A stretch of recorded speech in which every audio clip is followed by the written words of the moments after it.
Buenas tardes a todos, muchas gracias por estar nuevamente aquí con nosotros en estos minutos que vamos a compartir y vamos a hablar hoy día un poco de la gestión del tiempo, aunque vamos a ver luego que no es cierto que se pueda gestionar el tiempo, sino que a veces el nombre nos suena más grato, más atractivo de esta manera.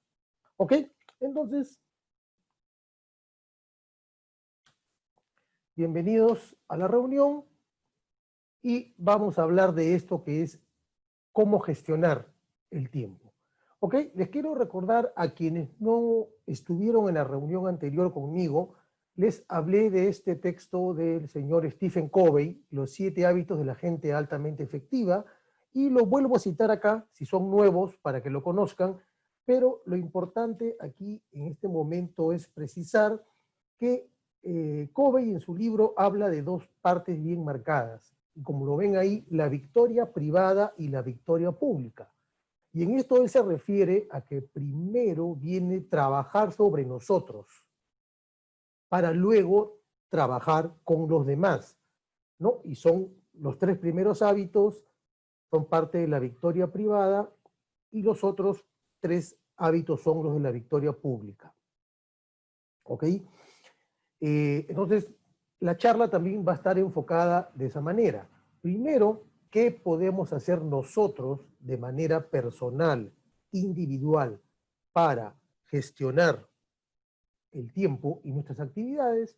Y luego, desde el punto de vista de mantenimiento, ¿qué es lo que vamos a ver y qué formas hay de medir, qué indicadores podemos ver que nos sean de utilidad para ver cómo estamos gestionando nuestras actividades y dónde podemos encontrar aquello que nos interesa, ¿no? La oportunidad de mejorar, la oportunidad de recuperar tiempos improductivos y beneficiar nuestras actividades, beneficiar las actividades de nuestro taller o de la empresa donde estamos. Bien, son muy frecuentes los refranes, ¿no? Estos refranes son muy conocidos en el idioma español y bueno, algunos son para la parte positiva, ¿no? No dejes para mañana lo que puedes hacer hoy, muy frecuente escucharlo. El segundo, a quien madruga Dios lo ayuda, ¿no? Quien inicia las actividades más temprano encuentra la manera de conseguir las cosas. Luego, para los que están del otro lado, los no tan proactivos, no por mucho madrugar se amanece más temprano, ¿no? Es como un reproche a quienes tenemos el hábito de madrugar, como diciendo, bueno, por más que te esfuerces no lo vas a conseguir, y finalmente la consolación de los que nunca hacen las cosas a tiempo, que es el famoso más vale tarde que nunca. Los refranes están ahí al gusto de cada uno de nosotros y a nuestra libertad de usarlos y buscar la excusa suficiente. Ok, pero ahora vamos a hablar un poco, este es un texto que se llama Eat That Frog, cómete el sapo. El autor es Brian Tracy y aquí tomó yo algunas ideas para esta parte, esta primera parte que es cómo aprovechar primero el tiempo personal, cómo hacer posible esa victoria privada que nos lleve después a afrontar una victoria pública, a trabajar con los demás. Significa el libro Cómete un sapo o Cómete el sapo. ¿Y de dónde viene esta frase? Seguro que ustedes la han escuchado, es muy frecuente escuchar, ¿no? Esto es como tragarse un sapo. Bueno, esta frase se le debe al escritor norteamericano Mark Twain, quien dijo lo siguiente, escribió lo siguiente: si la primera cosa que hace cada mañana es comerse un sapo vivo, imaginemos, ¿eh? Puede pasar a través del día con la satisfacción de saber que es probablemente la peor cosa que le puede ocurrir durante todo el día, ¿no? Si al comenzar el día nos pasa algo terrible y no va a haber nada más terrible que eso, y esa imagen la grafica Mark Twain con lo que para muchas personas supongo repugnante que puede significar o difícil, ¿no? Engullir un sapo, dice, si lo más difícil pasa, todo lo que viene después será más sencillo de hacer. Y de aquí parten estas ideas, ¿no? ¿Qué es el sapo? Es la tarea más grande que tienen que afrontar, la tarea más importante y también es la más probable de que incurramos en procrastinación. Entonces, procrastinar, vamos a ver a continuación, este verbo ya está actualmente en el diccionario de la Real Academia Española, está en nuestro idioma. Entonces, ¿qué significa? Entonces, esa tarea grande, importante, y que posiblemente nos venga la tentación de decir, no, dejémoslo para mañana, no, esto es muy difícil, mejor no lo hago. Ese es el sapo que tenemos que afrontar al comienzo de nuestros días. ¿Qué es procrastinar? Viene del latín, adelante, pro, ¿no? Procrear, producir, y crastinus, que es mañana. La Real Academia lo define como diferir o aplazar, pero también podría ser que estamos difiriendo algo por una razón explicable, ¿no? Y la connotación con la cual se usa más es esta de cuando postergamos de manera intencional y habitual las cosas que tenemos que hacer, ¿no? Y el refrán que hemos mencionado al comienzo, ¿no? No dejar para mañana lo que puedes hacer hoy. Y realmente la costumbre es que estamos dejando cosas y llegamos al día jueves o viernes con 3, 4 temas que pudieron ser atendidos el lunes, y desafortunadamente, ¿qué ocurre? Que el tiempo ya pasó, ¿no? 3 días en que no los hicimos y estamos entre jueves y viernes abrumados porque tenemos que presentar el informe, tenemos que presentar un reporte, hay que llenar todo en el fin de semana o en los últimos días. Entonces, eso es procrastinar. Entonces, ¿qué vamos a hablar sobre esto? ¿Qué más nos dice este autor? Regla número 1, y lo hizo un poco en tono humorístico: si tiene que comer 2 sapos, cómase el más feo primero. Si tenemos 2 tareas para afrontar al comienzo del día, comencemos por la más difícil, la más pesada de las 2. ¿Para qué? Para deshacernos de ella, ¿no? Quitarnos ese peso de lo más difícil y luego pasar a las otras cosas. La regla número 1. Y la regla número 2 dice: si de todas maneras tiene usted que comerse el sapo, no sirve sentarse a esperar por mucho tiempo. Es decir, si tenemos algo que hacer, no nos sirve de nada que en vez de iniciarlo a las 8, digamos, no, voy a comenzar a las 8:30. No, mejor espero a las 9. No, a las 10 viene el refrigerio, mejor después del refrigerio, y después cuando son las 11:30, no, que ya a la hora de ir al almuerzo y estamos así. O sea, prolongar las cosas, procrastinar, no nos sirve, no vamos a ganar nada esperando, porque al final vamos a tener que afrontar de todas maneras esa tarea, preparar ese informe que tiene alguna dificultad. Entonces, las 2 reglas como recomendación: comenzar por lo más difícil, por lo más feo, si hay 2, y de otra parte, no sentarnos a esperar, no dilatar las decisiones que debamos tomar. Bien, y acá viene el tema. El tiempo, como todos ustedes saben, yo también, nosotros no lo controlamos, ¿no? El tiempo transcurre, 1 minuto 60 segundos, 1 hora 60 minutos, un día 24 horas, la semana 7 días, el mes 28, 29, 30, 31, el año 365, 366, y así.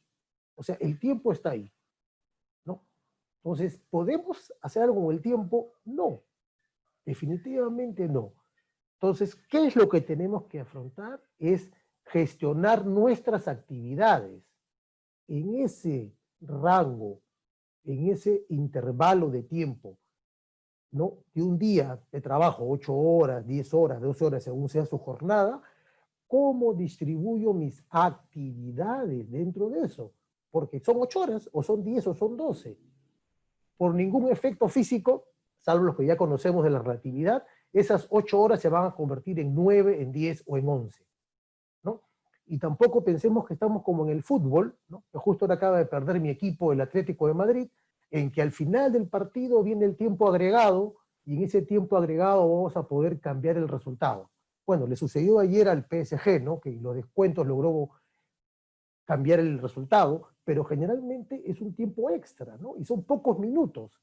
Si no hicimos en los 90 minutos, tomando el ejemplo de fútbol, un buen partido, es una cuestión de suerte o de azar que en los últimos minutos podamos hacer algo diferente. Entonces, tengamos este concepto. El tiempo se dice, se habla, incluso el título de esta charla es Gestión del Tiempo, pero en realidad lo que tenemos que apuntar es a gestionar nuestras actividades. ¿Ok? Sigamos entonces. ¿Qué recomendaciones podemos tener? Poner la mesa. ¿A qué se refiere? A tener objetivos claros. ¿Qué debo conseguir? Este informe que va a cumplir, ¿a quién se le va a entregar? Este informe implica una decisión de mi jefe, este informe implica la decisión de compra, retiro de un equipo, o este informe implica que Recursos Humanos tome una decisión sobre la actitud de tal o cual persona, o esta, ¿qué voy a hacer, no? O por ejemplo, tengo una observación del área de seguridad, que hay una instalación insegura dentro de la planta, que faltan barandas, eso no puedo procrastinarlo ni dejarlo para atrás, para más adelante, porque si no lo hago, esa condición subestándar podría ser la causa de que un trabajador se accidente. Entonces, tener objetivos claros, qué buscamos, qué perseguimos, a dónde queremos llegar. ¿Ok? Lo segundo, planificar nuestros días con anticipación, ¿no? Tomarnos, pueden ser unos minutos antes de que comience la jornada o el día anterior. A ver, para mañana, ¿qué tengo? ¿Qué trabajos tengo que abordar? ¿Qué reuniones se van a dar? ¿Qué decisiones debo tomar? No hay que ser detallista en exceso ni ser una persona paranoica, pero nos sirve, ¿no?, con anticipación planificar qué vamos a hacer. Y yo aseguro que muchos de ustedes son especialistas en planificación, porque por ejemplo, imagino que muchos de ustedes han hecho viajes por turismo y ahí han demostrado sus dotes de planificador, porque han comprado su pasaje aéreo, han visto qué vuelo le conviene más, a qué hora llega ese vuelo, han buscado el hotel, ya lo tienen reservado, se han informado a la ciudad que van a viajar qué atractivos turísticos tiene, si van a viajar a otro país, cómo está el tipo de cambio, se han informado si para ese país necesitan una visa o no la necesitan, etc. O sea, ustedes y muchos de nosotros conocemos lo que es planificar. Entonces, apliquemos eso también a otras actividades, ¿no? Esa habilidad que tenemos para planificar, ¿no? Pongámoslo, planifiquemos cada día con antelación. Es cierto también que pueden haber eventos inesperados y que pueden alterar la planificación, pero siempre tener un marco de referencia nos va a ayudar en este aspecto. Aplicar la regla del 80-20. Vamos a ver más adelante, en el caso concreto ya de mantenimiento, cómo vamos a aplicar esto que también es conocido como el principio de Pareto. ¿Y qué dice el principio de Pareto? Que hay cosas más importantes que otras y las cosas más importantes tienen más incidencia en los resultados, ¿no?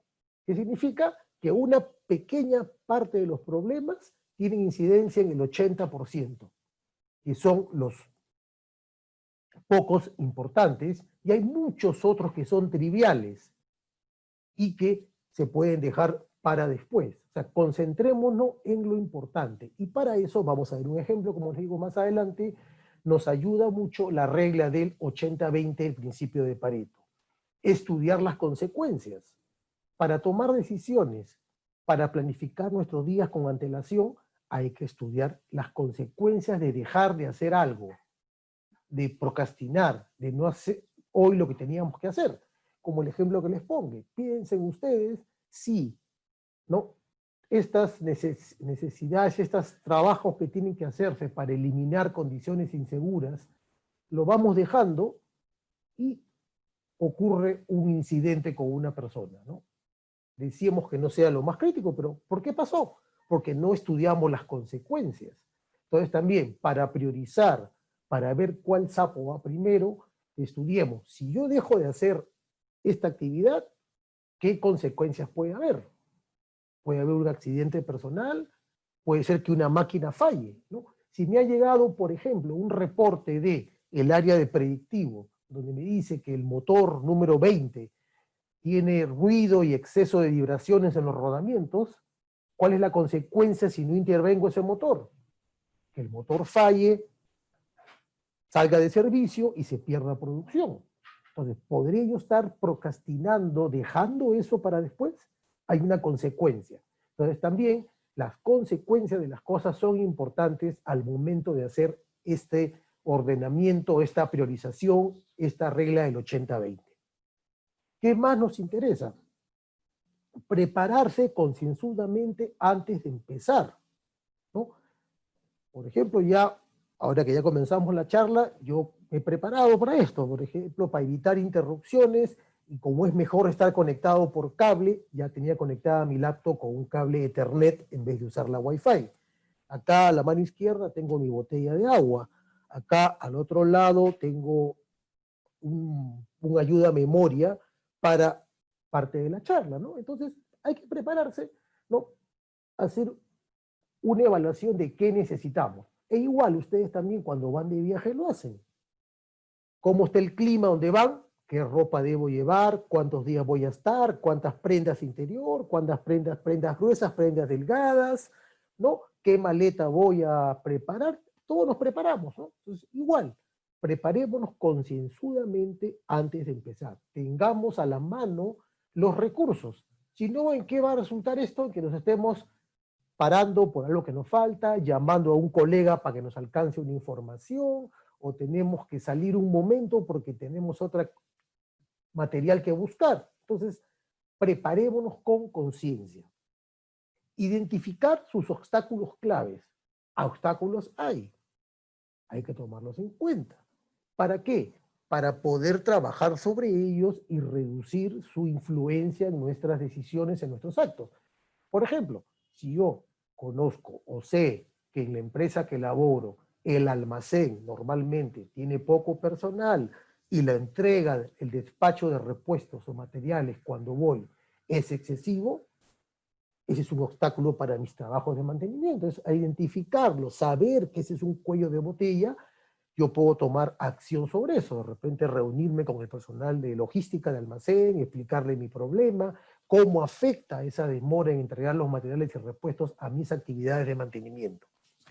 Centrarnos en áreas claves de resultados. ¿Qué es lo que queremos hacer en mantenimiento? ¿Cuál es el objetivo del mantenimiento? ¿Cómo incide lo que nosotros hacemos con producción, con operaciones? Siguiente, también es recomendable dividir la tarea. Si tenemos una tarea muy extensa, planteárnoslas en diferentes pasos, en diferentes etapas. Concentrar nuestros recursos en lo que estamos haciendo. ¿Qué recursos contamos? Disponerlos, utilizarlos eficientemente. Y el segundo, que es importante, acá está como ponga un ladrillo después de otro, o es ir paso a paso, ¿no? Dividimos la tarea e ir avanzando progresivamente, con la seguridad. Pero todo esto, si ven, se van uniendo las ideas, ¿no? Prepararnos concienzudamente, ver qué obstáculos tenemos, qué resultados queremos lograr, dividir nuestra tarea, hacerla paso a paso y nuestros recursos usarlos de manera eficiente. Ok, una recomendación importante para librarnos y ordenar las cosas es clasificarlas con el método A, B, C, D, E. La A son las cosas que debemos hacer. O sea, esto no escapamos de eso, ¿no? ¿No? Debemos mañana presentar la evaluación de personal al área de recursos humanos de los técnicos para el proceso anual de calificación y promoción. Debo, mañana a las 12 del día es el plazo, eso es obligatorio, no me escapo. En B, lo que debería, ¿no? De repente ha venido algún proveedor con una tecnología nueva para probar en la planta, ¿no?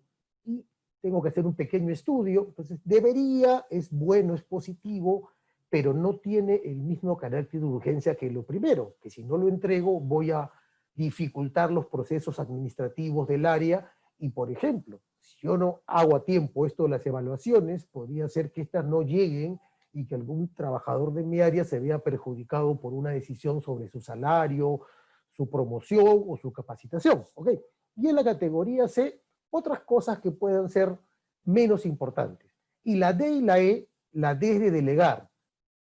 Veamos, si nosotros estamos en una posición directiva, esto va a implicar también la confianza y empoderar a nuestros colaboradores, ¿qué tareas podemos delegar? ¿Para qué? Para recuperar ese tiempo para las actividades cuales las A, B y C. ¿No? De repente hay reporte de producción que yo lo reviso siempre, de repente el planificador puede revisarlo y mencionarme los puntos más importantes, delego, ¿no? Entonces, lo que pasa es que hay también personas que tienen la costumbre de querer estar en todas partes, es esto, es historia. Y finalmente también, ¿qué cosas se pueden eliminar? ¿No? ¿Qué cosas hacemos por costumbre, por rutina, y qué podríamos eliminar?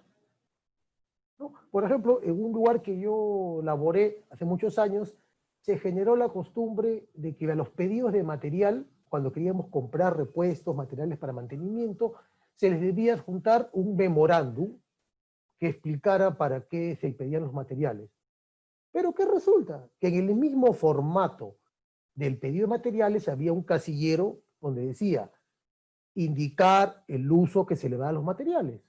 Entonces, ¿qué encontramos? Que era redundante, ¿no?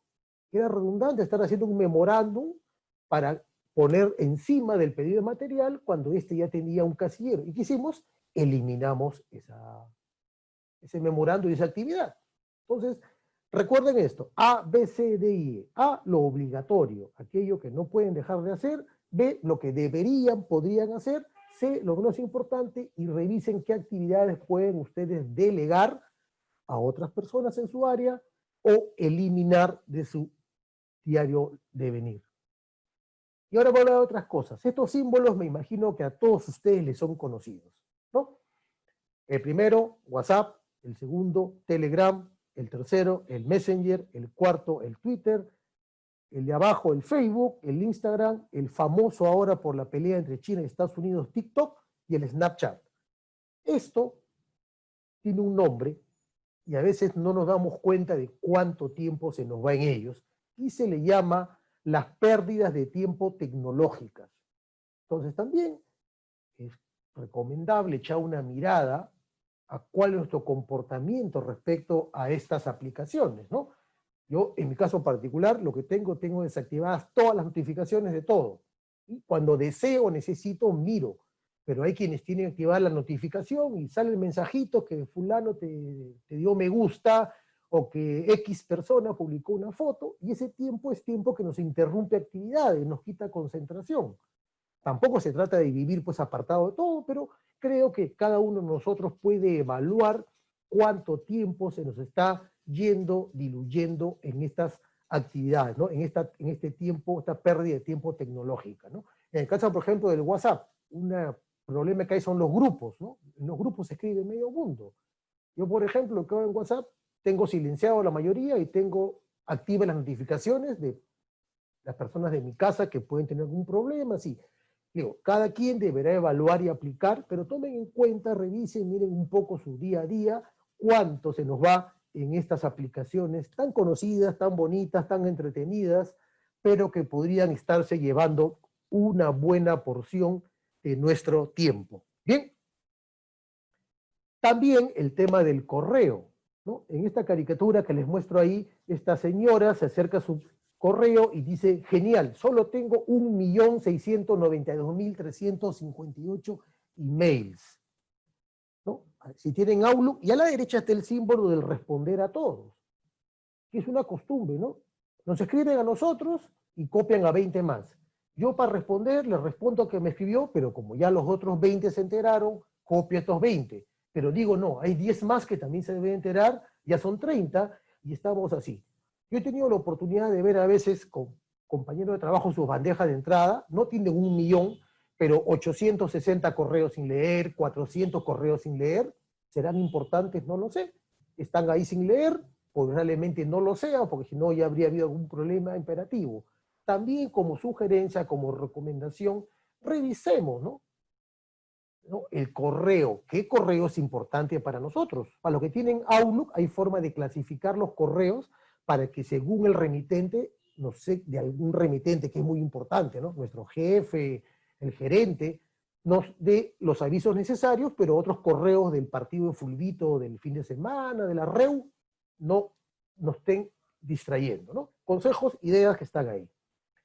Otro tema que se lleva nuestro tiempo son las reuniones, y sobre todo cuando son altamente improductivas. Estas reuniones que vamos y no sabemos para qué fuimos, La gente divaga, llega tarde, que es lo peor. Se cita la reunión a las 3, están apareciendo a 3:30, ¿no? ¿De qué sirve? ¿No? Y esta imagen que ven ahí, en que todos están pensando en cualquier otra cosa, menos en la reunión, y a veces las reuniones se extienden mucho más. Hay algunas técnicas para eso que podríamos conversar en otro momento. Por ejemplo, esta caricatura tomada de Dilbert, de Scott Adams, muestra la paradoja a veces de que hacemos una reunión para analizar qué vamos a hacer en la reunión y si deberíamos reunir para analizar y responder la pregunta de la reunión, ¿no? Si ven, es como un círculo vicioso. Este ejecutivo con la asistente están hablando de una reunión y no saben hasta ahora para qué va a ser. Eso en algunos lugares le llaman la reunionitis, ¿no? Itis por inflamación, esta enfermedad de tener reuniones por diferentes cosas. Bien, nombre de estas personas se los recomiendo buscar, investigar sobre ellos un poco.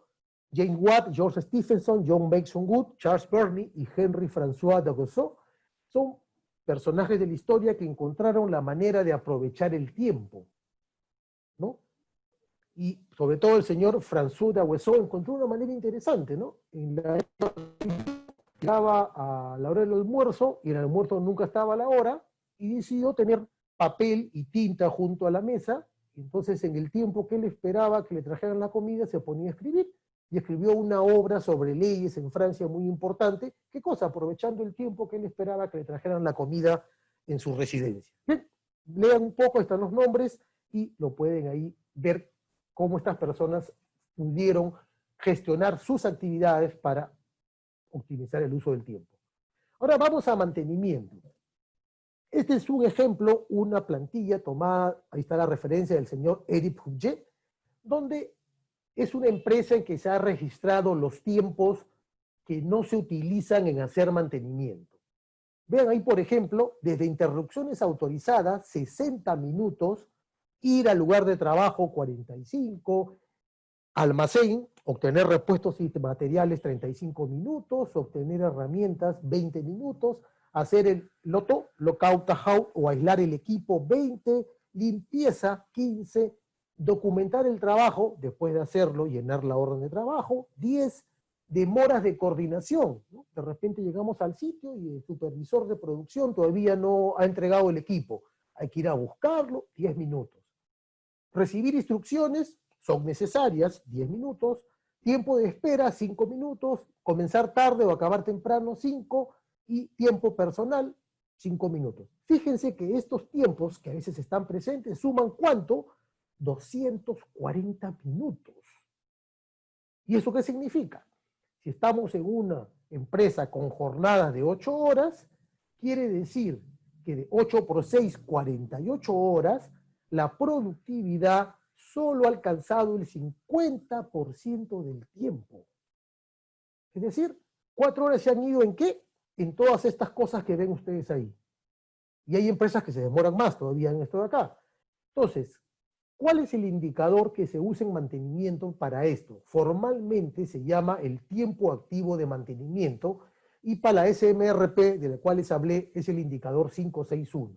En inglés se le llama range time, tiempo de llave, o sea, el tiempo en que estoy manipulando herramientas y llaves para hacer el trabajo. ¿Qué cosa es? Es medir el tiempo que los trabajadores de mantenimiento diagnostican o aplican esfuerzo en el logro del trabajo asignado y expresado como el porcentaje del tiempo total laborado. ¿Cómo se mide ese tiempo? Con un proceso que se llama muestreo del trabajo, que en unos momentos hablamos de qué es. Pero fíjense, el benchmark, o sea, las mejores empresas llegan a tener solo un 55%. Entonces acá viene la importancia de medir esos tiempos. Porque si yo, por ejemplo, estoy ahorita en una productividad o un tiempo activo de mantenimiento de 30, con que solo recupere yo 5%, ¿cuánto tiempo más puedo aprovechar en actividades de mantenimiento? ¿Ok? ¿Qué nos importa para medir el tiempo de activo de mantenimiento? Establecer las categorías para controlar los tiempos no activos. ¿Qué categorías? Estas que ven ahí. Hay que hacer una lista. ¿Qué categorías voy yo a cumplir? Hay una empresa acá en mi país, Perú, que cuando las personas reportan al SAP su jornada diaria, lo hacen reportando los tiempos improductivos, le llaman ellos. ¿Y para qué les sirve? Para saber en qué se está perdiendo el tiempo, por decirlo de alguna manera, ¿no? ¿Qué tiempo no se está usando de la mejor forma? Entonces, primero establecer las categorías. Espera en almacén, espera de movilidad, espera personal de seguridad, categoría para que las personas puedan ir registrando ahí. Una vez que hago las categorías, registro los tiempos no activos y los cuantifico. Cuánto tiempo se me va en cada una de esas actividades. Y luego hago un análisis de Pareto. ¿Para qué? Para determinar las categorías más significativas. En el caso del ejemplo que les he mostrado, este es el Pareto, 80-20. Y si ustedes ven al lado izquierdo, vamos acá y van a ver ustedes que el 80% que está en la escala del lado derecho, si lo proyectamos, corta aproximadamente hasta loto. Entonces, ¿qué quiere decir? Que estas 5 actividades, interrupciones autorizadas, desplazamiento del lugar del trabajo, obtener repuestos materiales, obtener herramientas y loto, son las 5 actividades que se están devorando la mayor parte de nuestro tiempo. Son los tiempos no activos más significativos. ¿Y qué tenemos que hacer? Atacarlos. Ver por qué toma tanto tiempo desplazarse al lugar de trabajo. O es porque la gente va caminando, o no hay suficientes unidades de transporte en la empresa y yo tengo que esperar que una unidad de transporte vaya, regrese por mí. ¿Por qué me demoro en obtener repuestos y materiales? Está bien organizado el almacén, está surtido el almacén de lo que necesito. Herramientas. Hay herramientas suficientes en el taller, están en buenas condiciones, hay escasez de herramientas que si llego tarde ya otro equipo de trabajo se las llevó. Entonces, con un Pareto, primero categorizamos, luego cuantificamos y con un Pareto ubicamos el 80-20.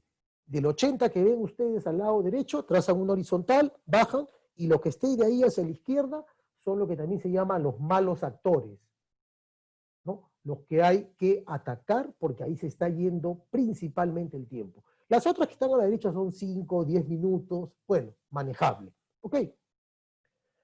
Para medir el tiempo activo de mantenimiento hay diferentes maneras. Una es el muestreo del trabajo, que si alguien de ingeniería industrial me está escuchando, conocen esto. Es un proceso con mediciones, observaciones aleatorias, con un cronograma, y se aplica estadística, ¿no? En base a unas observaciones aleatorias hechas durante un periodo de tiempo, se hace una proyección a cómo se usa. Y es lo más apropiado. La segunda es el DILO, que viene de las siglas en inglés de Day in the Life of, un día en la vida de, que es seguir a una persona todo un día. Desventajas, que es incómodo para una persona estar trabajando, o varias personas están trabajando con otro que lo observa todo el día. Y yo, por ejemplo, me tocó esto de ser una vez de practicante y bueno, ya los del sindicato me querían despedazar porque pensaba, bueno, que estaba controlando qué hacían y tomar medidas disciplinarias, ¿no? Bueno, yo era el practicante, no me metí en problemas. Y finalmente, autorreportado, que si tenemos personas de mucha confianza, muy disciplinadas, muy responsables, puede ser una alternativa. Pero si no, el autorreportado puede originar que nos reporten cualquier cosa y no nos sirva para tomar una decisión. ¿Bien? El tiempo activo de mantenimiento, según las fórmulas de SMRP, aquí están, se calcula de esta manera. Si lo hacen por el método de observaciones, observaciones de tiempo activo entre observaciones totales. Y si lo hacen con cronómetro y por tiempo, las horas de tiempo activo entre las horas totales, y en ambos casos lo convertimos en porcentaje. Recuerden que 50-55% es un buen valor de tiempo activo. Ok, no se sientan mal, si, no, pero evalúenlo. El primer paso es evaluar el tiempo activo para saber en dónde están ahora. En empresas que son altamente reactivas, el mantenimiento es pura emergencia, apagar incendios, esas empresas están por debajo del 30% de tiempo activo, según datos de la SMRP, de las encuestas que ellos realizan. Este formato que está acá, pero lo voy a agrandar para que lo puedan ver, es un formato que tiene por objetivo, es para un planificador o un programador, pero igual se puede hacer para otras funciones, para otros puestos. ¿Esto para qué? Esto es para, ponte el autorreportaje, esto es para que un planificador en el día vaya registrando cómo emplea el tiempo. ¿Para qué? Si ven ustedes acá en esta sección, está reuniones, documentación, planificación, más abajo programación, otras tareas, llamadas, conversaciones, tiempo de viaje. Un planificador, ¿a qué debería dedicar mayormente su tiempo? A planificar. La respuesta es obvia, a programar, ¿no? O a documentar los trabajos. Pero ¿qué pasa si el planificador comienza a hacer este formato, a llenarlo y marcar cómo se va su tiempo, y encontramos que en reuniones se le va el 40% del tiempo? Algo no está funcionando bien en esta empresa, ¿no? 40%, es decir, ¿por qué tantas reuniones? ¿Por qué tan extensas? ¿Y reuniones de qué? De seguridad, de producción, de programación, de mejora. Quizás haya que preguntarnos, aplicando los consejos que hemos dado hace unos momentos, a cuáles reuniones debe ir, o cuáles cosas puede delegar, o cuáles reuniones eliminarlas si no se necesita su presencia.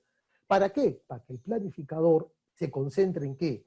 En documentar los trabajos, reportar los indicadores, revisar la historia de los equipos, los planes, ver materiales, ver repuestos y estimar las horas.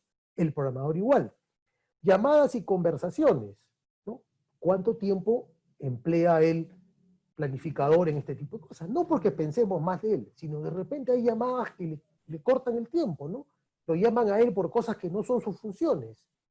Y tiempo de viaje también, ¿no? Porque la reunión no solamente es la reunión. Yo en una de las empresas que trabajé en una mina, a las reuniones las convocaban en un lugar que los que estábamos en la otra ubicación teníamos que esperar movilidad y nos tomaba 45 minutos ir al otro punto para la reunión. Así que imagínense, a la reunión que podían ser 2 o 3 horas, teníamos que sumarle 45 minutos de movilidad. Entonces, este formato no es para juzgar a nadie, no es para castigar, es para ver esos ladrones del tiempo, esas actividades que se están dilapidando nuestro tiempo, ese recurso, eso escaso que a veces no nos alcanza. Bien, entonces, este es un formato que pueden ustedes elaborar con las actividades y hacer un control, ¿no? Para ver cómo puedo yo gestionar, optimizar estas actividades a fin de que pueda aprovechar mi tiempo de mejor manera. Bien, hay otros indicadores que tienen que ver con tiempo. Uno, por ejemplo, que le interesa a los planificadores es lo que yo planifico, cómo se cumple, ¿no? Yo planifico un trabajo para que sea realizado en 20 horas y se hace en 30. Algo no estuvo bien, ¿no? Entonces, hay indicadores para eso. Ahí está su valor, más o menos 10%, es una variación aceptable. Cumplí el programa de mantenimiento. ¿Cuánto programo y cuánto se pudo programar? 90% es un valor de clase mundial. El backlog, que es el trabajo atrasado, ¿no? ¿Cuánto trabajo tengo por hacer y de cuántos recursos dispongo? 2 a 4 semanas es un valor normal. Y el sobretiempo, tan importante por la parte económica, se establece, se recomienda que un 10%, en algunos casos 5%, es un valor recomendable, aceptable, interesante para el sobretiempo. Bien, esto era lo que tenía para compartirles el día de hoy, y acá mi amigo el Sapo le da las gracias a todos ustedes y quedo a su disposición para lo que continúa.